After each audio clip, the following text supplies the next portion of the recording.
Bueno, frente a la propuesta que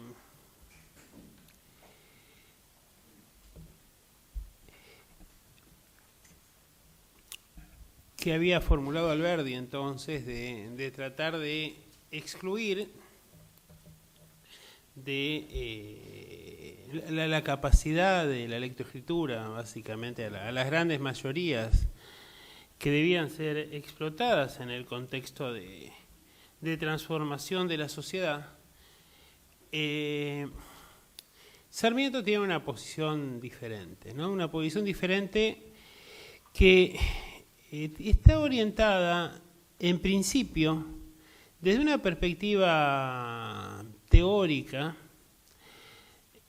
Sarmiento, en su viaje a Estados Unidos, había tenido la oportunidad de compartir largas charlas con Thomas y Mary Mann, quienes habían impulsado los procesos de educación popular en los Estados Unidos. Y básicamente, además, era, bueno, como Alberdi, pero que en este caso no lo había tenido muy en cuenta, un lector apasionado de Tocqueville. Tocqueville es el gran ideólogo de estos liberales, lo cual explica por qué son conservadores. Es decir, mientras que en el resto de América el liberalismo que llega en general es el liberalismo de 1848, que es un liberalismo más revolucionario y progresista en sus ideas, el liberalismo de Tocqueville es el liberalismo de la Restauración, ¿no? El que se produce tras la caída de Napoleón, en el momento de la restauración monárquica y en tiempos del reinado de Luis Felipe de Orleans, donde en realidad las ideas de Tocqueville y de Benjamin Constant planteaban que había que dar libertad de mercado, pero no libertad política, y que la libertad política tenía que estar en manos de una minoría, ¿no? Porque hay una concepción aristocrática de ese liberalismo, y ese liberalismo es el que se instala aquí. Y Tocqueville, al viajar a Estados Unidos, en su viaje a Estados Unidos, se queda admirado por el papel que juega la prensa en los procesos de integración del mercado nacional. Dice que la prensa en Estados Unidos empieza a leer por atrás, porque atrás es donde figuran las cotizaciones de los productos, los cuales son indicadores para que los granjeros decidan qué van a producir. Por ejemplo, es el momento de vender. Y es muy interesante esto porque para integrar ese Estado es necesario llevar adelante políticas inclusivas. En los Estados Unidos no las lleva adelante el Estado, sino que las lleva adelante el mercado, básicamente, a partir de una población educada, alfabetizada, procedente de Europa, y otros que han sido educados en los propios Estados Unidos a través de estos métodos de educación popular. Entonces, la educación era el medio que había encontrado la economía para consolidarse. Ahora, la sociedad norteamericana no era la sociedad del Río de la Plata, y entonces en el Río de la Plata había un gran problema, que los que tenían que tomar las decisiones respecto de qué se producía o no era el conjunto de la sociedad, no había pequeños y medianos propietarios, había un pequeño grupo que concentraba la tierra, que concentraba los negocios. Entonces, esa función de la educación para Alberdi no tenía por qué cumplirla, porque en realidad esa función de la educación se comprendía en una sociedad que era democrática y donde la propiedad estaba repartida, no en un lugar donde estaba concentrada. En un lugar donde la propiedad estaba concentrada era natural que la educación también lo estuviera. Sarmiento, sabemos que por su cercanía con Mitre tuvo una participación importante en el gobierno de Mitre en la provincia de Buenos Aires a partir de 1857, donde, entre otras obras interesantes, sancionó una ley de censura periodística para impedir la voz de la oposición, ¿no? También sabemos que después de criticar a Rosas por ejercer la suma del poder público en 1872 y 1873, señaló que había que cerrar el Congreso Nacional y asignarle a él la suma del poder público y demás, o de criticar a Rosas porque no tenía en cuenta la ley a disponer el asesinato del Chacho. Bueno, entonces un personaje realmente polémico, por decirlo suavemente. ¿Y qué ocurre? En realidad había una conciencia de parte de esos liberales de que ellos estaban en una ciudad y en una provincia que era definidamente rosista y federal, que donde el sentimiento de autonomía estaba muy impregnado. Él lo cuenta muy bien en ese maravilloso libro, yo creo que es uno de los más bonitos de Sarmiento, el más sincero seguramente, no como Recuerdos de Provincia, donde distorsiona deliberadamente todo su pasado, pero sí la campaña del Ejército Grande aliado a América del Sur. Es un texto muy interesante porque él hace un relato en paralelo de la historia tal como debe quedar en los libros y de la historia real para los de casa, como la llaman. Entonces, por un lado él dice, no, bueno, cuando pasábamos por las localidades se acumulaban ahí los habitantes entusiastas porque tenían la conciencia de que estaban apoyando el proceso de instalación de la libertad. Y cuando él agarra y cuenta la historia para los de casa, dice cuando pasaban, la gente se escondía, tenían miedo de que los agredieran, que en realidad tenían miedo de que los sacaran a rosas, de que sabían que lo que venía iba a ser tremendo para todos, etcétera, ¿no? Entonces es muy interesante ver ese paralelo porque demuestra un poco la hipocresía y demuestra un poco lo que va a ser el modelo historiográfico del liberalismo, de falsear de manera sistemática los procesos históricos. Entonces quedaba claro que había que reemplazar lo que era la adhesión natural a Rosas por otra forma de consenso. Estos liberales habían leído, por supuesto, Maquiavelo, por lo cual sabían que se puede llegar al gobierno por un golpe de mano, no es difícil, decía Maquiavelo. El punto es mantenerse, y la manera de mantenerse no radica en aplicar sistemáticamente la fuerza, porque de ese modo se llega al caos económico y a la anarquía. Lo que hay que hacer es generar en el dominado la conciencia de que la dominación es justa, ¿no? Es decir, que básicamente aquellos que gobiernan en su nombre o aquellos que concentran la riqueza lo hacen porque tienen algún tipo de derecho o de capacidad que los habilita.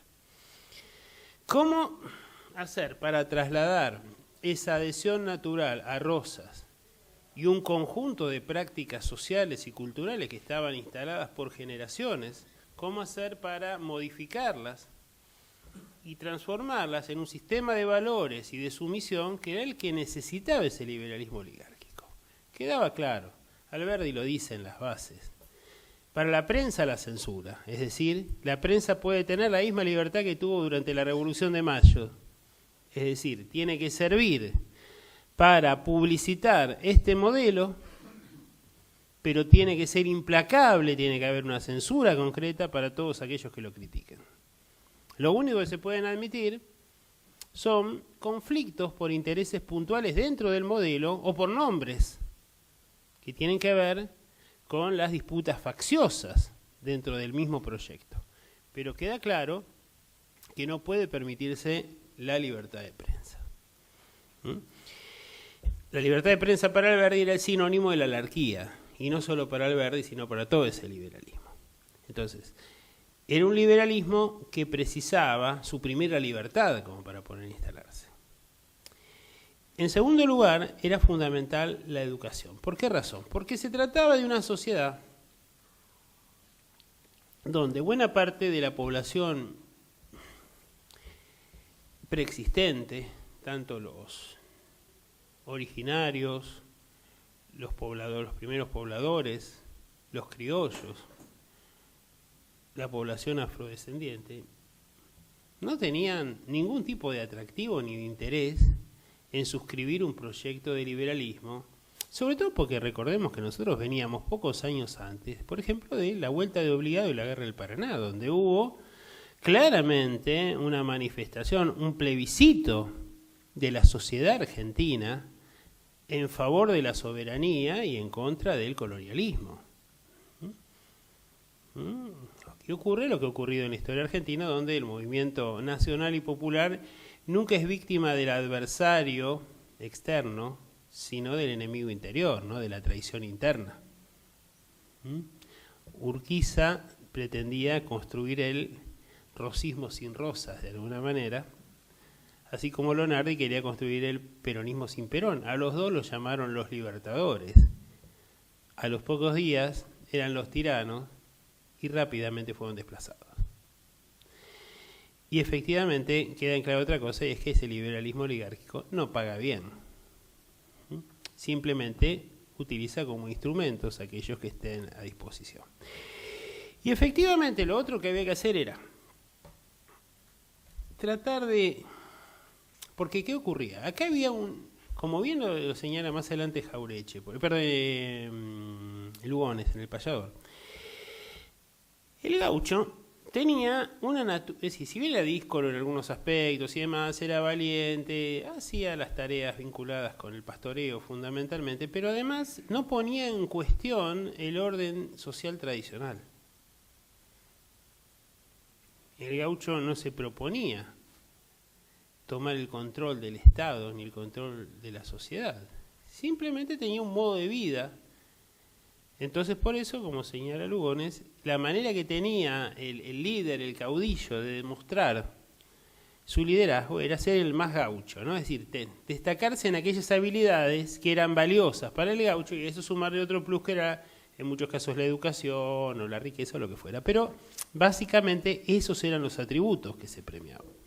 Ahora, ¿qué ocurre? Cuando se produce el proceso de exterminio de el 25% del Partido Federal en menos de 10 años, producto de esta política de genocidio, cuando se produce el exterminio de buena parte de la población indígena y de prácticamente todos los afrodescendientes, se da un proceso de reemplazo de la población.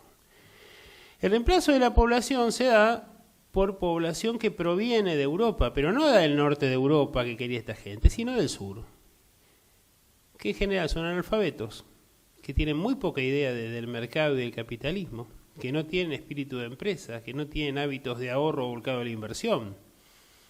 Y ahí empieza, a partir de la década de 1870, toda una reflexión respecto de si se hizo bien en exterminar al gaucho, cuando ya el gaucho estaba haciendo recuerdo, ¿no?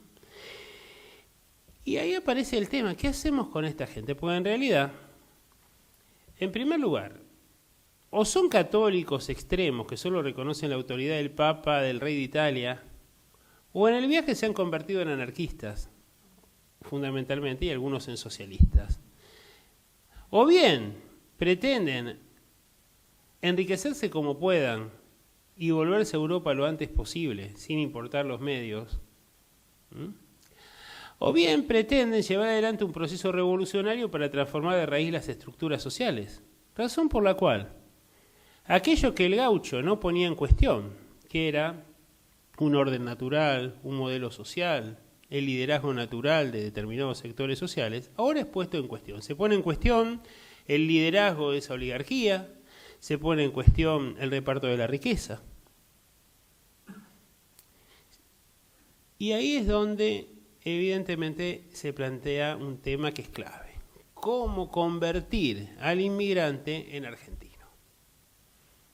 Porque esos inmigrantes seguían pensándose en relación a su territorio de origen con la alternativa de volver. Eso que se habla a menudo de inmigración golondrina, no existió nunca. Eso es una mala interpretación producto de que los inmigrantes venían en general, muchos de ellos por poco tiempo, por las condiciones. Si bien algunas actividades no se ganaba mal, era 1 o 2 meses al año, no había arraigo y demás, por eso venían y se iban de manera permanente, pero no era que venían y que iban a Estados Unidos en el norte y después venían a Canadá y después venían en contratemporada. No, eso no ha existido. Lo que existió fue una rápida entrada y salida de inmigrantes, en muchos casos. Entonces había que convertir al inmigrante en gente, como decían ellos, ¿no? Porque si uno lee los escritos de Alberdi y de Sarmiento de la década del 40, del 50, uno ve todo un elogio de la inmigración, es lo que va a traer la civilización. Si uno lee los escritos de la década del 70, a partir de La Sangre y demás, uno empieza a ver que ya la mirada de la inmigración es otra. Empiezan a hablar excrementos que no vienen del otro lado del mar, plebe ultramarina, y empiezan a hablar, dicen que entre un italiano y un mono no hay diferencia, que cuando se juntan dos italianos encima, como todos, y se vienen de un país dividido, todos hablan idiomas distintos, entonces no se entienden entre ellos, como gesticulan como los monos, en realidad, entonces cuando se juntan dos italianos no se sabe, decían ellos, si van a terminar en un abrazo o van a terminar en un crimen. que la mayor parte de su discurso no es verbalizado, sino que pasa por la gestualidad.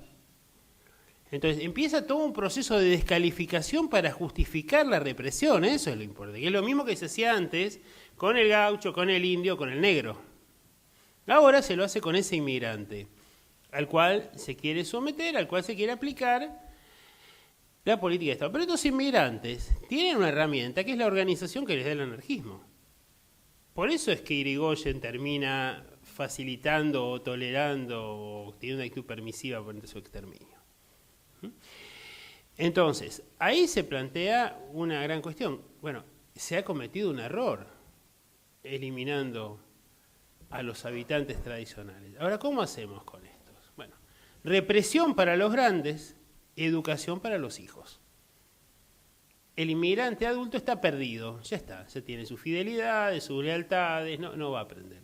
A los otros hay que adoctrinarlos, hay que convertirlos en argentinos. Por eso aquí se crea un modelo de nacionalidad, como en muchos otros lugares, que es propio de las sociedades de inmigración. Se crea una convención respecto de lo que es el pasado. Y en ese pasado se genera, a partir de la historia de Mitre, con un panteón de próceres que representan un determinado modelo y además donde se privilegian determinadas conductas, determinados hábitos o valores. Ahora, esa educación y esos contenidos poco tienen que ver con la realidad histórica. De hecho, fíjense, el relato en realidad es más bien el acta de los escapados del presidio que otra cosa. Si uno empieza a ver a Rivadavia, Del Carril, a Lavalle, a Sarmiento, a Mitre. Rivadavia sabemos con el caso de Lavarin. Lavalle comete un asesinato instigado por Salvador María del Carril, por Valentín Alsina, por Florencio Varela y demás. Rivadavia, Agüero, García. Sarmiento en 1870 hizo desaparecer un préstamo que estaba orientado a la construcción de obras públicas y la fundación de pueblos, ¿no? Mitre recibe como donación, después cuando sale de la gestión, el edificio de la Nación con la imprenta y en otro piso su vivienda personal, donado por los proveedores del ejército, de la guerra del Paraguay. La mayoría de ellos eran testaferros de Mitre. Y el otro era Urquiza, que había negociado el respaldo. Por eso es que el Chacho, por eso Hernández le viene diciendo desde el 64, cuando Urquiza permite el asesinato del Chacho, le dice: tenga cuidado, señor, porque esas conductas lo acercan peligrosamente a la traición. Y si no las modifica, corre serio riesgo de morir por la espalda, bajo puñal federal, a la manera en que mueren los traidores. Solo equivocó el arma. Entonces, efectivamente había que construir un conjunto de contenidos orientados a adoctrinar a esos hijos de inmigrantes en la primera etapa y luego a los hijos de aquellos que habían sido exterminados en la imposición de ese modelo, ocultando, distorsionando y valorizando a otros personajes. Además, en general, es una historia de efemérides. Fíjense que es una historia que apunta a trazar como hitos en la memoria de las personas, ¿no? Entonces, la idea era que en cualquier lugar del país el hijo de alguien de un pueblo originario, de un gaucho, de un inglés, de un inmigrante italiano, que fuera, dijeran Sarmiento, educación, Belgrano creó la bandera, San Martín cruzó los Andes y cosas por el estilo, que eran los códigos que permitían diferenciar de otros y marcar el avance del Estado Nacional. Pero es una educación que en realidad apunta básicamente a garantizar la obediencia. Por eso hay alguien que está arriba, parado, adelante, mientras todos los demás están en un plano inferior, y hay alguien que no solo difunde los contenidos, sino que tiene la capacidad de evaluar. Fíjense, esto lo dice muy bien Esteban Echeverría a principios del siglo XX, en su cargo de director de escuelas. Va a un acto escolar y él señala algo. Los actos escolares, no es que no era como ahora, sino que los actos escolares, si la celebración era un domingo, había que ir un domingo. ¿sí? Además se ponía doble falta, porque esta gente tenía una marcada matriz positivista. Entonces se pensaba que la escuela era un laboratorio, que a partir de provocar determinados experimentos iba a conseguir un resultado. También pensemos en la gran difusión de la sociología, en reemplazo de la religión en la sociedad burguesa del siglo XIX y principios del siglo XX. Entonces la escuela era el laboratorio, el acto era el experimento difundido. Por eso él señala cómo los hijos de los inmigrantes van con su guardapolvo, que no suprime las diferencias sociales en la sociedad, sino solamente en el ámbito de la escuela. Rivalizan por ser el abanderado o el escolta, rivalizan para ver quién canta más fuerte. Y además han internalizado cuándo tienen que pararse, cuándo tienen que sentarse, cuándo tienen que hablar, cuándo tienen que callarse. Saben el orden lógico del acto. Es un proceso claramente de mecanización de conductas, de subordinación manejado por un gran titiritero. Se define en qué contenido, el pensamiento único, no se puede plantear cuestionamientos respecto de esto. Y ahí es donde Echeverría dice, qué espectáculo tan maravilloso ver al inmigrante convertido en gente. Lo hemos sacado de la condición animal, ahora son argentinos. Son civilizados, son patriotas. Reemplazaron el trapo rojo del anarquismo o las banderas de sus lugares de origen por la bandera de la patria. Naturalmente, ese es un proceso de síntesis. Ese Estado nacional suprime las diferencias, define un modelo de civilizatorio, define un tipo humano, que es el individualismo, el hombre urbano, blanco, de origen europeo. Por eso se instala en la idea el discurso de que los argentinos venimos de los barcos, cuando cerca del 70% de nuestra población tiene sangre originaria o gaucha. ¿Sí? Entonces, pero eso no aparece en la institución escolar. Luego vemos que ese Estado, en esta concepción de construcción social, se va adoptando a cambios. No hay cambios sustantivos en toda la etapa del radicalismo ni en la década del 30. Los cambios se empiezan a dar en la etapa del peronismo. Y se empiezan a dar porque en realidad ese Estado necesita recursos humanos diferenciados de lo que había antes. Inclusión social. Necesita también desarrollar la educación técnica. En una sociedad industrial es elemental. El modelo de inclusión necesita generar un mayor conocimiento sobre las realidades latinoamericanas, porque no se está apostando a ser colonia de Inglaterra o de los Estados Unidos, sino que lo que está buscando es la integración, pero tiene el proyecto ABC. Argentina, Brasil y Chile, dice, la integración americana se va a dar, en primer lugar, incorporando a Brasil y no dejándolo afuera. Es el primero que lo plantea en términos estratégicos. Antes la Unión Americana era con Brasil afuera porque eran portugueses, era el imperio y siempre habían confrontado. Perón integra esto. Esto que tenían claro los ingleses en 1810, 1820, donde dicen hay que crear un estado tapón entre el Río de la Plata y Brasil porque si dejamos a estos dos se ponen de acuerdo y no entramos más. Por eso fuerzan la creación cuando ya Rivadavia había aceptado la cesión de la banda oriental a Brasil. Inglaterra dice de ningún modo. ¿Sí? Cuando el Estado en el Río de la Plata no había capacidad de negociación, pero es un producto inglés. Entonces, Perón dice, no cualquiera, es decir, 3 países, pero Atlántico y Pacífico, pero no cualquiera. Argentina, Brasil y Chile.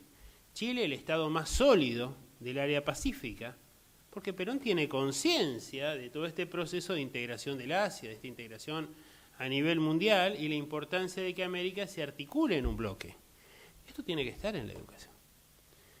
Ahora, evidentemente es un proceso de transición, ¿no? Entonces Perón toma muchas de las tradiciones desde ese Estado, sobre todo en lo que tiene que ver con la matriz militar. Por eso reconoce a figuras como Mitre o Roca, o cuando nacionaliza los ferrocarriles le pone esos nombres a los ferrocarriles. Por eso no se define como revisionista, porque en realidad pretende mantener, modificando la tradición de un Estado nacional. Lo cual es lógico, venimos de la Segunda Guerra Mundial y es un proceso de cambio, es un proceso gradual que se va dando en el tiempo. Ahora, Evidentemente, entonces, ese modelo educativo es un modelo educativo que es adecuado para un Estado que se dedica a crear represas, que se dedica a fomentar el impulso de la energía, un Estado que desarrolla los caminos, que genera, que impulsa la industria, la producción, el intercambio, la inclusión social, el consumo. Pero luego es un modelo que no sirve. Por eso hay que tratar de bombardearlo en los años posteriores. Y luego aparecen otros modelos que son muy claros. Fíjense, por ejemplo, en breve síntesis, pero ya los compañeros lo van a desarrollar en profundidad. Por ejemplo, lo que va a ser en los años 60, básicamente este modelo, y los 70, de la educación para la liberación, en el marco de un postulado de transformación política. La educación no puede mantenerse al margen de este proceso porque la educación es parte determinante, es el fundamento del proceso de cambio.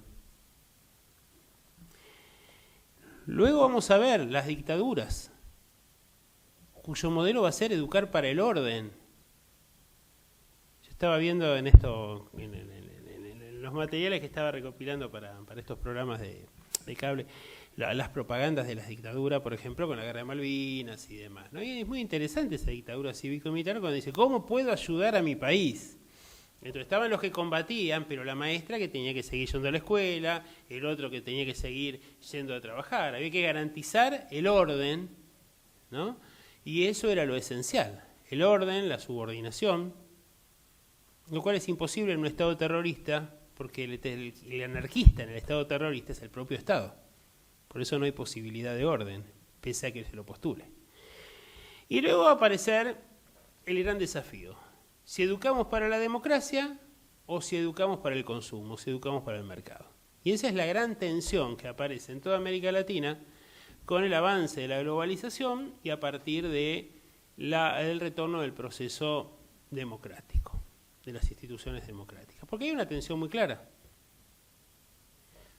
La educación para la democracia define un modelo de ciudadano que tiene un conjunto de capacidades, un conjunto de contenidos, una capacidad crítica participativa que se da frontalmente, que choca frontalmente con la demanda del mercado, que lo que necesita es alguien que tenga habilidades básicas, que simplemente pueda cumplir determinadas funciones a partir de matrices informáticas que se le imponen de otro lado, que no tenga capacidad de crítica ni de organización.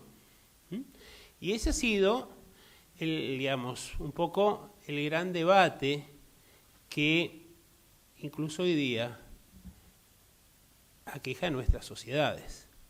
¿Qué tipo de ciudadano estamos creando?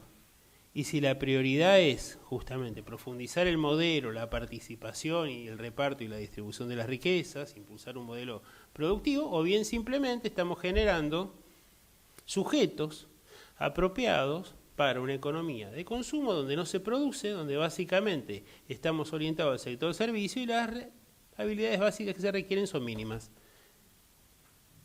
Y a mí lo que me preocupa en realidad es que este modelo del PRO que hemos visto no es diferente a lo que había sido el sueño de los pedagogos de la dictadura.